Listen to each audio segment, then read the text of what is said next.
Whoo, wait. That was a very, very interesting game to say the least. But salute the good guys. Salute the good guys. Find a way to get it done, baby. Love to see that, man. But obviously, man, Steelers won 26-22 Monday Night Football versus the Browns. It was a lot to unpack with this game here, man. First off, let's start, though, man. Prayers up to my dog, Nick Chubb. Man, God, dog. Definitely blew my vibe, man, down there at the stadium seeing that take place, man. But hopefully he will be all right going forward. But after that, though, baby, our defense, we know it's lights out. We saw it firsthand tonight. I mean, the pressure that was put on Watson was, I think we ended up with 7 sacks to end it. Scored 2 scores on defense. TJ and Highsmith getting in the end zone, man. That was beautiful. But like I said, man, forcing 4 turnovers in this game was massive. You look at the scoreboard at the end of this thing and do the math, baby. Them 2 scores on defense mattered in a big time way, man. But ultimately, I just thought Highsmith won his one-on-one. We knew he had a great opportunity with Jedrick Wills, and he cooked him.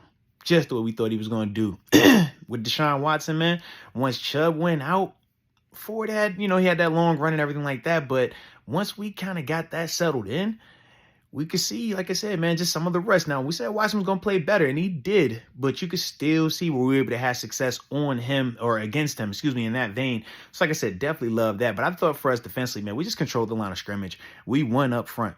And that's the thing, man. When you're playing against Cleveland, if you can beat them in the trenches like that, man, make them one-dimensional, it can get bad for them. And we saw that's ultimately what took place, for that group on offense. Now you take it to us on offense. And boy. Actually, I don't even want to go there just yet. We're going to wait. Salute Presley Harvin. All right. Presley was doing his thing tonight, man. Some very, very big time punch that we needed. Obviously, we know that he didn't have the best performance last week, so it was good to see that. Salute Presley Harvin, man. I had to start with him. And Boz, too, man. Boz sitting on 50-plus joints, man. We needed all of them. Like I said, man, everybody doing what they supposed to do. 3 phases of football, right? All right. But now let's talk about this daggone offense. This offense. All right. George Pickens, we love him. You see, he take the slant, housed it. It's there. He's like that. He continues to show that. Now, we still want more productivity from him, but we saw what he's capable of. So he just continue to feed him. Definitely love that. In terms of the running game, thought Jaylen Warren, explosive. Love the speed that he continues to play with. Najee even gave us some nice explosive runs too, man. Had a nice 20-yarder, man. Just like I said, some timely carries from both of them dudes, but definitely was impressed with what I was saying with Jaylen Warren. Calvin Austin. Shout out to Calvin, man. Made some plays like there, some tough combat, close quarters catches, definitely like that as well. And I thought as a whole, the offensive line did a good job of giving Kenny time, man. Could it have been better at times? Sure. But as a whole, we did not have it feeling like how when you watch Deshaun Watson back there dropping back to pass. On occasion, Myles Garrett would get back there, but as a whole, Kenny had time, which was good. In contrast, like I said, with Deshaun Watson, man. Now, with Kenny, it was a very, very interesting performance.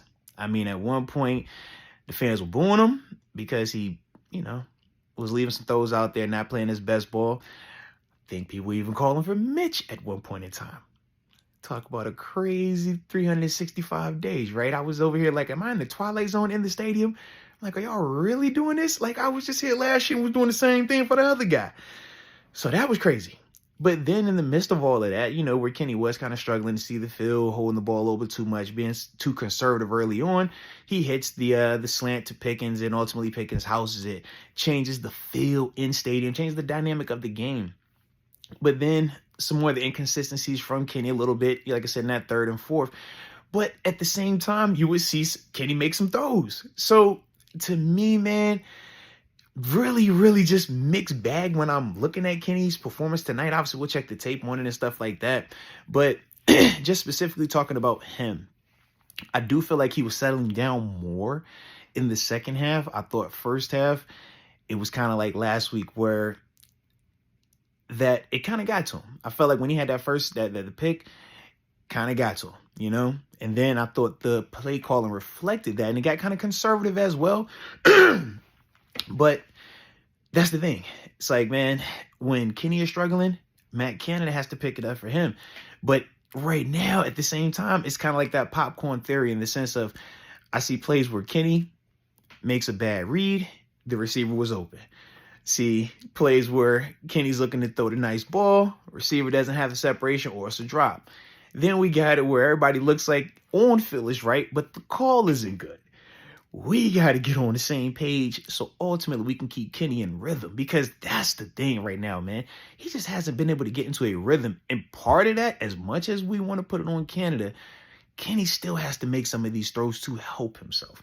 So that was, like I said, man, just my initial thoughts from being in the stadium and now, coming home and getting a chance to digest this here performance, man. But you guys let me know your thoughts on the game tonight, man.